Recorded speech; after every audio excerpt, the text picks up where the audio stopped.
Ini sudah istirahat semua? Sudah. Sudah sholat? Sudah. Kalau gitu sebelum kita mulai, kita berdoa terlebih dahulu ya. Saya minta tolong Mbak Sandra buat memimpin doanya. Sebelum kita mulai kegiatan kita hari ini, mari kita awali dengan baca doa menurut kepercayaan masing-masing. Doa dimulai.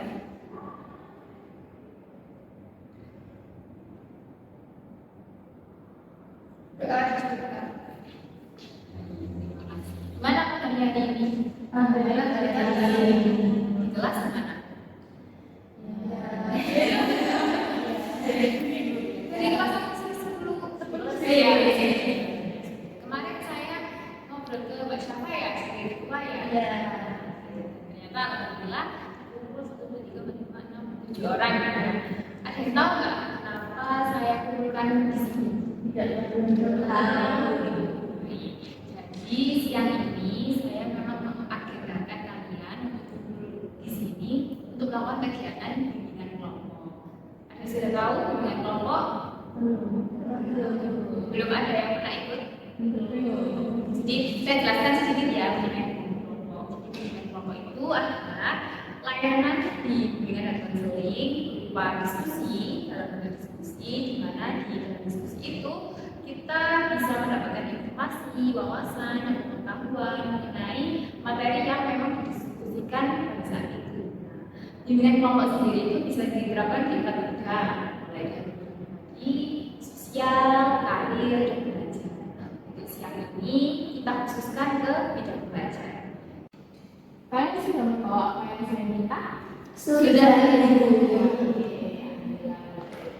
Sebelum kita masuk ke kegiatan, gimana kalau kita perkenalan dulu? Oke. Dari mulai bercerita ya, ini saya sudah kenal sama Mas, tapi mungkin kita mulai. Pertama saya cuma yang lihat dari sini sampai 12 dari kelas 10B. Ya. Saya akan dari nanti ya dari anak sama kita satu kelas jadi dari kelas 10B. Ya kalau saya jadi yang dari siapa ya dari siapa dari kelas 10B juga. Kalau saya dari tanaman tidak meski di bagaimana dari kelas 10B juga. Kalau saya dari kalau aku di sini dari 10B. Saya bisa bahasa Jawa, biasa menerima sama kayak yang lain dari kelas 10B. Saya bisa biasanya kita bisa sama juga. Oke, jadi ini saya sudah kenal Mbak Solihan, Mbak Syafa, ini Mbak Alam, kemudian Mbak panggilannya Hana, Mbak Rosiko, Mbak Elma, sama Mbak Sally ya. Oke, sudah kenal saya yang berbeda ya. Selanjutnya saya mau menjelaskan mengenai asas-asas dalam membuat kelompok. Jadi setiap layanan dari konsul itu ada asas-asasnya. Saya jelaskan sedikit aja ya. Ini saya akan jelaskan empat. Pertama, dalam membuat kelompok itu ada namanya asas keterbukaan. Jadi di sini teman-teman dapat untuk menyampaikan pendapatnya, idenya, sarannya secara terbuka tanpa rasa malu, sampai aja gitu ya. Lalu yang kedua ada asas kesukaraan. Jadi dari asas keterbukaan tadi saya sudah menyampaikan pendapat. Apapun yang kalian sampaikan itu harus berdasarkan sukarela dari kalian tanpa ada paksaan dan itu apapun, entah dari saya atau dari teman-teman yang lain. Lalu yang ketiga ada namanya asas kerahasiaan. Apapun yang kita diskusikan pada saat ini cukup kita saja yang tahu. Tapi jika informasi yang kita diskusikan atau materi yang kita diskusikan itu bermanfaat untuk orang kita boleh di-share. Cuma kalau teman-teman yang tidak layak atau tidak pas, ya tetap dalam forum diskusi. Dan yang terakhir ada asas kekinian.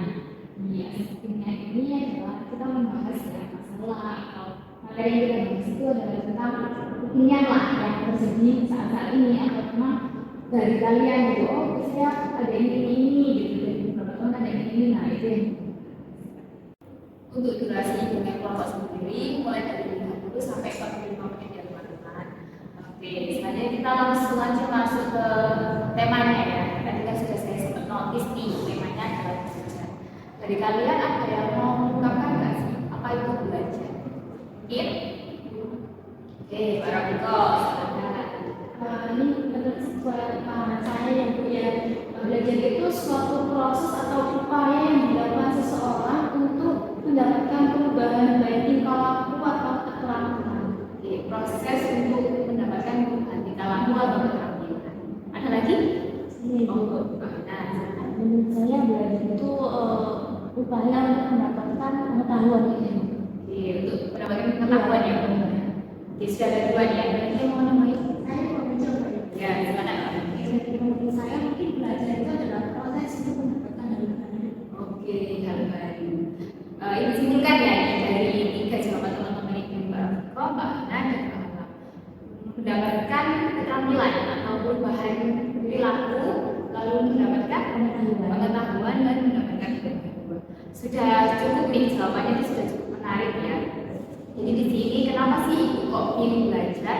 Karena kan di sini kan udah kelas 10 dan sudah semester 2, mau kelas 11 dan mau kelas 12. Setidaknya ibu juga pengen melihat apakah kalian sudah menemukan gaya belajar yang pas buat diri kalian. Apakah kalian sudah nyaman gitu ya dengan gaya belajar kalian? Kira-kira, tapi kan udah mengenai pendapat belajar. Ada yang tahu nggak gaya belajar itu apa? Oke, coba. Kalau menurut saya gaya belajar itu cara seseorang untuk melakukan kegiatan belajar. Cara seseorang untuk melakukan kegiatan belajar. Siapa lagi? Oke, dua ini silakan Mbak Sri. Yang disukai seseorang untuk mulai belajar. Oke, yang disukai ya. Kalau tadi Cara seseorang cara seseorang sama yang disukai. Kalau Mbak Elma? menurut saya gaya belajar itu kayak cara belajar yang cocok atau yang sesuai dengan setiap individu untuk menangkap suatu informasi agar lebih mudah untuk paham. Oke, berarti dari Mbak Syafa tadi adalah cara seseorang belajar yang disukai sama Cara yang cocok. cara yang cocok. Sudah Mbak Sulihani yang belum nih. Silakan Mbak Sulihani. Kalau menurut saya gaya belajar itu adalah cara yang efektif untuk bisa memperoleh pemahaman atau pengetahuan. Oke, saya sudah mendengarkan pendapat dari teman-temannya dan pendapatnya itu cukup variatif sekali, dari mulai pendapat tentang belajar dan cara belajar. Nah, sebenarnya fokus pada unit kelompok ini adalah gaya belajar atau cara belajar yang tepat buat teman-teman semua. Karena itu daripada kita lama-lama nih bahas di sini, kita langsung aja ya ke intinya. Kalian udah siap belum? Sama tadi yang saya minta di bawah disiapkan ya. Nanti kita berdoa saja. Oke, siap. Jadi teman-teman, kita berdiri sama di bawah dan kalian bisa lihat ini ya. Meja kita adalah monopoli.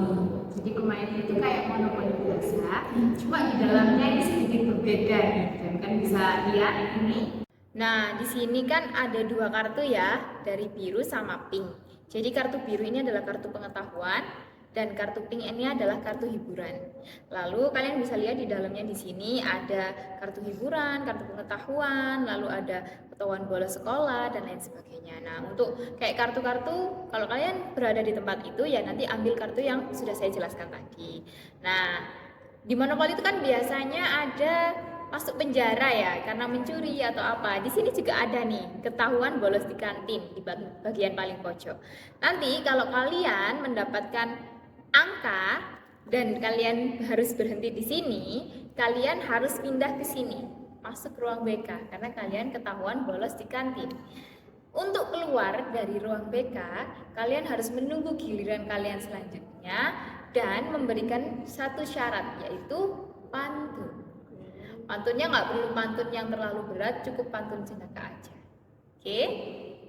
Nah, di sini juga ada parkir bebas atau jam kosong ya teman-teman. Itu sebenarnya itu buat kalian bernapas karena di sini cukup full sekali berisi tentang pertanyaan-pertanyaan ataupun perintah-perintah untuk teman-teman.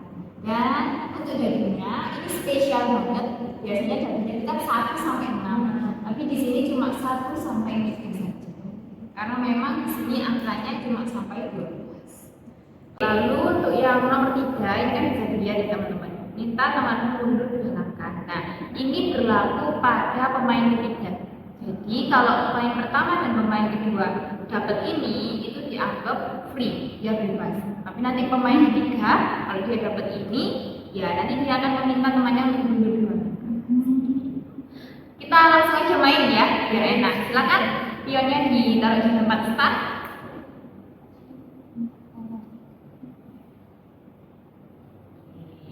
Ini mulai dari mana nih? Dari Mbak Saida atau Mbak siapa?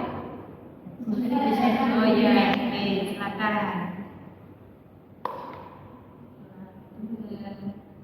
Dua. Oke, kedua ambil Oke, silakan. Oke. Saya keras ya. Jika kamu berada dalam sebuah ruangan gelap dengan hanya satu korek api dan ada lilin, sebuah kompor gas dan lampu minyak, apa yang akan kamu nyalakan terlebih dahulu? Oke, teman-teman boleh juga nih. Apa nih? Apa ya?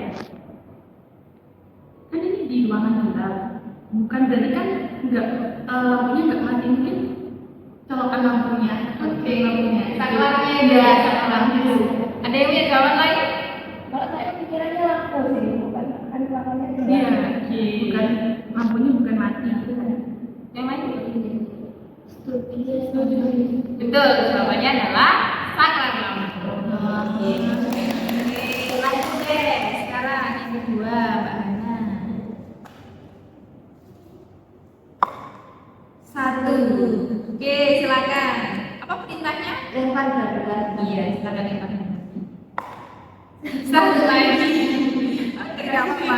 Kami Gibran, silakan ambil Gibran. Silakan dibaca dengan keras. Kamu tidur, ibu mengetuk pintu membawakan sarapan susu, roti, dan nasi goreng. Apa yang kamu buka pertama kali? Silakan teman-teman juga boleh. Menurut saya, mata sih ibu. Saya tidur ya. Iya. Mata. Ada lagi siapa yang lain? Kalau itu tadi saya pikirnya pintu. Iya, sama. Buka pintu ya? Tapi pintunya menutup pintu. Boleh dibaca lagi. Boleh dibaca lagi. Kamu tidur, ibu mengetuk pintu membawakan sarapan susu, roti, dan nasi goreng. Apa yang kamu buka pertama kali?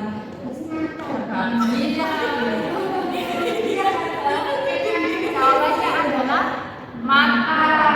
Kan dia mesti gitu ya. Oke, lanjut. Baik. Selanjutnya sekarang bareng Ika. 1. Satu lagi. 1 lagi. Kalau kamu ada question gimana? Silakan diambil. Iya. Sebutkan negara dengan awalan huruf dari kata belajar. Oke, ayo sebutkan. B. Oh, berarti B. Belanda. B. E-nya England. Yang lain kayaknya. Kalau bahasa Indonesia kan Inggris nih. Ada yang mau jawab? Wah, ada ya. Silakan. Ekuador. Kita kasih semua kita lagi ya. Oke. E-nya Laos. Oke. Kalau A Amerika. Amerika. C Jepang. Oke. A-nya lagi Australia. M-nya Rusia. Oke, masuk. Asia. Silakan. Mbak Emma. 1. Emma yang mana? Yang ini. 1. Oke. Lanjut lagi. Emma. 3. 1, 2, 3. Akhirnya. Silakan Mbak Emma. Latihan soal, kuis, dan simulasi tes merupakan cara terbaik untuk belajar sebelum ujian. Mitos atau fakta? Kalau menurut saya, fakta itu. Kenapa nih alasannya? Fakta. Karena memang dengan kita sering latihan soal, terus kita mengajar kuis, simulasi tes itu kita jadi apa ya lebih ada persiapan gitu untuk ujian. Oke, ada yang mau alasannya? Karena dengan latihan terus menerus itu kan nantinya biasanya habis latihan itu kan mungkin ada kayak jawabannya atau gimana. Nah dari situ kita juga mendapatkan pemahaman baru, pengetahuan yang baru terus menerus.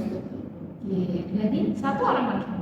Saya mungkin jadi emang kalau kita banyak berlatih itu emang bisa meningkatkan skill kita sendiri. kan karena kita udah terbiasa ketemu sama soal-soal dan yang benar kakak Syifa baru memahami. Jadi mungkin itu fakta. Betul, jawabannya adalah fakta. Semakin sering kita latihan soal, simulasi tes, dan pokoknya semakin sering kita berlatih ya, itu semakin kita mudah memahami soal-soal yang kita temui di ujian. Seperti itu.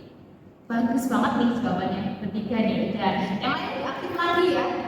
Kalau mau menjawab silakan. Oke, terima kasih. Selanjutnya Kak Ramanda ya. Satu. Oke. 3. Silakan diambil. Apa gaya belajar yang kamu gunakan saat ini? Oke. Jadi kalau saya saat ini sih gaya belajar saya sering masih membaca sendiri, manfaatin buku yang ada. Dengan cara membaca ya. Oke, kalau dari Mbak Ramanda adalah membaca gaya belajarnya. Ada yang mau nyebutin? Mbak Julius, Mbak Erman. Kalau dari saya pribadi juga sama kayak Mbak Alamanda, saya lebih prefer untuk membaca dan mungkin ketika saya belajar itu diselingi sama mendengarkan musik gitu. Oke, membaca dan mendengarkan musik. Mbak Julius nih. Ya kebetulan saya kalau baca juga sama seperti Erman, membaca sekaligus juga sebelum betul fokus gitu. Oke, berarti lebih kayak membaca tugasnya, materinya terus dengan mendengarkan musik. Seperti itu. Oke, baik. Hampir sama ya, ini membaca dan mendengarkan musik. Baik, kita lanjutkan lagi ya. Tadi kan sudah mulai masuk ke gaya belajar. Selanjutnya Mbak Juliatus. 2. 1, 2. Kita ke kami kemudian lagi. Ada 3 hewan, monyet, tupai, burung, berlomba mencapai puncak pohon kelapa. Siapa yang dapat pisang duluan? Yuk, siapa nih? Boleh yang lain dikit. Monyet tidak sih? Monyet sih, burung mana terbang. Tapi tupai juga bisa kan? Dia Di atas. Oke. Tapi identik sama pisang nggak sih? Monyet bisa burung, bisa tupai. Coba dibaca lagi. Ada 3 hewan, monyet, tupai, burung, berlomba mencapai puncak pohon kelapa. Siapa yang dapat pisang duluan? Nah, dia mau berlomba kemana nih? Pohon kelapa. Pohon kelapa. Iya. Pohon kelapa nggak ada pisang. Oh iya. Berarti yang dapat pisang duluan siapa? Nggak ada. Oke. Nggak udah mulai cair. Selanjutnya Mbak Sari ya. Sebagai pemain terakhir dari start. 1. Oke. 1 lagi. Kita ke kartu hiburan lagi. Silakan. Benda apa yang akan lebih berguna setelah dipecahkan? Nih. Apa? Telur. Oh iya. Betul banget. Yuk, kita lanjut ya. Boleh itu buat siapa ya? 3. Aduh, 1, 2, 3. Ganti kesimpulannya masih kurang beda. Dulu ya, sekarang ya. Oke, selanjutnya Mbak Hana. 1. Silakan. Minta teman mundur 2 langkah. Silakan. Selain yang masih kurang beda ya. Yang masih kurang beda di stop dulu. Yang biru ini siapa ini? Biru. Oh, tidak. Mundur lagi. Kemana? Kemana? Mundur 2 langkah. Silakan. 2. Selanjutnya Mbak Rafika. Siapa tahu nih? Wah, silakan. 2, 3. Siapa yang mau diminta mundur? Siapa ya? Ini aja. Ini. Oke, siapa nih? 1, 2. Silakan Mbak Elma. 3. 1, 2, 3. Kan pengetahuan lagi Mbak Elma sangat hoki ya. sebutkan apa saja gaya belajar Fraud. Oke. Sebelum dijawab, kalian tahu nggak sih gaya belajar fraud itu apa? Saya kurang tahu ini. Tahu. Oke, dari sini deh. Pas jawab belum? Belum. Dengar sih dia kan ini nggak ada. Oke, oke. Belum. Mbak Erma tadi? Iya. Mbak Alam juga belum. Sama. Oke, sebentar. Mungkin ada yang bilang pernah dengar nih, Mbak Hana. Silakan. Apa yang tahu? Sedikit aja. Saya itu pada itu Empat. Iya. visual, auditori, reading, kaki dan teknik. Tahunya ini.